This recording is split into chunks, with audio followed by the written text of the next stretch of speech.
नमस्कार। राधे राधे। जय श्री कृष्ण। कृष्णाय वासुदेवाय हरे परमात्मने प्रणतक्लेशनाशाय गोविंदाय नमो नमः। हरे कृष्ण कृष्ण कृष्ण हरे हरे, हरे राम राम राम हरे हरे। गुरुर्ब्रह्मा गुरुर्विष्णु गुरुर्देवो महेश्वरा, गुरु साक्षात् परम ब्रह्म तस्मै श्री गुरुभ्यो नमः। ज्येष्ठ शुक्ल पक्ष निर्जला एकादशी तिथि 2 जून 2020 दिन मंगलवार। निर्जला एकादशी व्रत साल में एक बार आता है और विशेष महात्म्य है निर्जल व्रत का। निर्जल का मतलब है कि कोई जल नहीं पीना, जल नहीं पीना, अन्न नहीं खाना, फलाहार नहीं करना। 24 घंटे का व्रत है। 24 घंटे में कोई जल नहीं पीना। अन्य एकादशियों में एक बार फलाहार कर सकते हैं, दूध पी सकते हैं, पानी पी सकते हैं, चाय पी सकते हैं, परंतु निर्जला एकादशी व्रत में कोई जल नहीं पीना, कोई फल नहीं खाना। लोग जल पी लेते हैं, कोई लोग जल नहीं पीते हैं, फल खा लेते हैं। बोला हमने जल नहीं पी लिया, फल खा लिया। निर्जल का मतलब है कि कोई जल नहीं, कोई फल नहीं, कोई अन्न नहीं, कोई फलाहार नहीं। बहुत ही आवश्यकता हो। निर्जला एकादशी व्रत कथा में भी लिखा हुआ है कि आचमन में जो जल आता है उससे अधिक जल नहीं पीना चाहिए। अगर जीवन रक्षा के लिए जल पीना ही पड़े, बहुत मुश्किल आ जाए, तो कहते हैं कि जिस प्रकार से गौ माता जल पीती है उसी प्रकार से जल पीना चाहिए। थाली में जल लो और फिर जैसे गौ जल पीते हैं उसी प्रकार से जल पीना चाहिए। और संभव नहीं है तो अंजुली, हाथ की अंजुली से आप लोग जल पी सकते हैं। वो भी कितना? जीवन रक्षा, जिससे जितने से हमारे जीवन की रक्षा हो सके इतना ही जल पीना। ऐसा नहीं है कि पेट भर के पियो या मीठा पियो, नहीं, सादा जल पी सकते हैं। और भगवान का नाम जपना है। कलयुग केवल नाम आधारा, सुमिर सुमिर नर उतरों पारा। कलयुग में नाम की विशेष महात्म्य है। नमो भगवते वासुदेवाय। हरे कृष्ण कृष्ण कृष्ण हरे हरे, हरे राम राम राम हरे हरे। इस प्रकार से मंत्र जप कर सकते हैं। मैं आचार्य चंद्रभूषण अपने YouTube चैनल के माध्यम से आप लोगों को समय समय पर प्रयास करता हूं कि कथा आप तक पहुंचे। निर्जला व्रत कथा है। एक बार युधिष्ठिर ने अपने छोटे भाई भीमसेन से कहा कि भीमसेन, एकादशी को भोजन नहीं करना। भीमसेन ने वेदव्यास से पूछा कि हे प्रभु, हे मुने, हे भूदेवता, भ्राता युधिष्ठिर, माता कुंती, धनुर्धर अर्जुन, नकुल, सहदेव, द्रौपदी, ये सब लोग एकादशी के दिन भोजन नहीं करते और मुझे भी कहते हैं कि आप भी भोजन मत करो, व्रत करो, परंतु मैं भूखा नहीं रह सकता हूँ।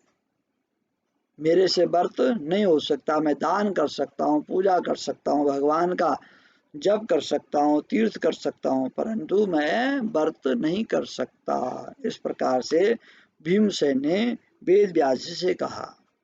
व्यास जी ने कहा, हे पांडुपुत्र, यदि तुम स्वर्ग को अच्छा, नरक को बुरा समझते हो तो प्रत्येक महीने में 2 एकादशियां आती है और प्रत्येक महीने की दोनों एकादशी के दिन व्रत करना चाहिए। भीमसेन ने कहा, हे पितामह, आप कहते हैं कि हर माह की दोनों एकादशियों को अन्न खाया करूं, किंतु पूरे दिन उपवास करना तो दूर, मुझसे एक समय भी भूखा नहीं रह जा सकता। यदि मैं प्रयत्न करूं तो वर्ष में एक दिन अवश्य व्रत कर सकता हूं। अतः आप वह व्रत मुझे बताइए और वो मैं कर सकता हूं। श्री वेदव्यास ने कहा, भीमसेन, ऋषियों ने, महर्षियों ने अनेक शास्त्रों की रचना की है। यदि कलयुग में मनुष्य उन पर आचरण करे तो अवश्य ही मुक्ति को प्राप्त कर सकता है। पुराणों का कथन है कि प्रत्येक माह की दोनों एकादशियों का व्रत करने से अवश्य ईश्वर की प्राप्ति होती है। फिर भी ये भीम, कृष्ण, वृक्ष और मिथुन, ज्येष्ठ महीने की संक्रांति और आषाढ़ मास की संक्रांति के बीच में ज्येष्ठ मास की शुक्ल पक्ष की एकादशी आती है, उसका नाम है निर्जला, जो आज है। तुम उसी निर्जला एकादशी का व्रत करो। इस एकादशी के जल का प्रयोग आचमन के 6 मासे से अधिक नहीं होना चाहिए। कथा में भी लिखा है कि थोड़ा सा जल पीना चाहिए, क्योंकि इससे अधिक जल का प्रयोग करने की गणना मद्यपान से होती है। इस दिन भोजन न करें, क्योंकि इससे व्रत नष्ट हो जाता है। यदि सूर्योदय से सूर्यास्त होने तक व्रती जलपान न करे तो उसे 12 एकादशी के फल की प्राप्ति होती है। जो निर्जला एकादशी के दिन प्रातः सूर्योदय से सूर्यास्त तक जल भी नहीं पीता है 12 घंटे, तो उसको 12 एकादशियों का फल मिलता है। साल की कितनी एकादशी होती है? 24 एकादशियां होती है। 12 एकादशियों का फल कब मिल गया? कि सुबह से लेकर शाम तक जल नहीं पिया, और शाम से लेकर अगले दिन सुबह तक, मतलब 24 घंटे तक अगर जल नहीं पिया तो पूरे एक साल की जो 24 एकादशियां हैं उन सब का फल प्राप्त होता है निर्जला एकादशी के व्रत करने से। और द्वादशी के दिन प्रातः काल उठ करके सूर्योदय से पहले उठना चाहिए। स्नान ध्यान करके भगवान का पूजन आदि करके भगवान को प्रसाद चढ़ाएं और उसके पश्चात ब्राह्मण को भोजन कराएं। संभव है तो ब्राह्मण को भोजन करवाएं, नहीं तो ब्राह्मण के निमित्त अन्न जल जो कुछ भी निकालना है दान दक्षिणा निकाल के रखें और भगवान को भोग लगाएं। उसके पश्चात स्वयं भोजन करें। इस प्रकार व्रत करने का फल संपूर्ण एक वर्ष की एकादशियों के समान फल होता है। हे भीमसेन, स्वयं हरि ने मुझसे कहा था कि इस एकादशी का पुण्य समस्त तीर्थों और दानों के पुण्य के समान होता है। इस दिन निर्जल रहने से मनुष्य के समस्त पाप नष्ट हो जाते हैं, और जो मनुष्य एकादशी के दिन निर्जल रहते हैं उन्हें मृत्यु के समय यम का भय नहीं होता, यम के दूत दिखाई नहीं देते और उसे भगवान विष्णु के पार्षद लेने आते हैं, पुष्पक विमान में बिठा करके स्वर्ग लोक को ले जाते हैं। उस निर्जला एकादशी के दिन ओम नमो भगवते वासुदेवाय का जाप करें, या महामंत्र हरे कृष्ण कृष्ण कृष्ण हरे हरे, हरे राम राम राम हरे हरे, इस प्रकार से महामंत्र का जाप कर सकते हैं निरंतर। गौ का दान करें, ब्राह्मणों को दान दक्षिणा दें। श्री व्यास जी की शिक्षा मानकर महाबली भीमसेन ने निर्जला एकादशी व्रत किया, इसलिए इस दिन को भीमसेन पांडव एकादशी भी कहते हैं।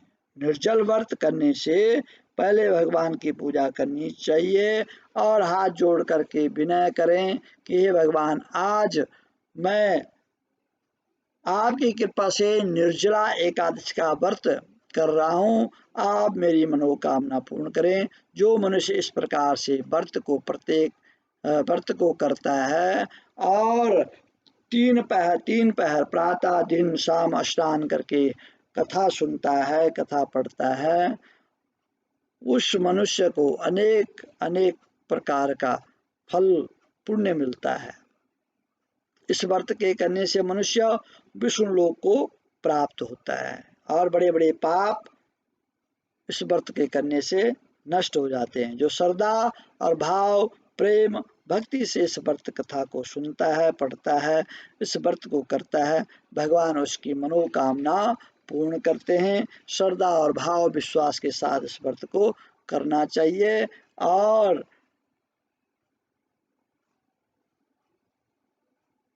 आजकल कोरोना कोविड-19 लगा हुआ है, जो महामारी फैली हुई है, तो सारे मंदिर भी बंद हैं। 8 तारीख, उम्मीद है कि 8 तारीख तक मंदिर खुलेंगे। तो ये निर्जला एकादशी के दिन जिस प्रकार से आप लोग पहले जल दान करते थे, फल आदि दान करते थे, यह संभव नहीं हो पाएगा। तो आप लोग अपने पास या अपने भगवान के मंदिर में ही चढ़ा दें, और उसके बाद जब लॉकडाउन खुलेगा तो ब्राह्मण को आप दे सकते हैं। नहीं तो जो अपने ब्राह्मणों के संपर्क में हैं उनको दे सकते हैं। इंटरनेट के थ्रू गूगल ऐप हो गया, फ़ोन ऐप हो गया, या अकाउंट के द्वारा आप उन तक पहुंचा सकते हैं। या जो आज आपके नज़दीक रहते हैं तो आप अपने पंडित जी को, अपने पुरोहित को दे सकते हैं। परिस्थिति के अनुसार चलना चाहिए, जिस प्रकार से जैसी परिस्थिति है उस प्रकार से चलना चाहिए।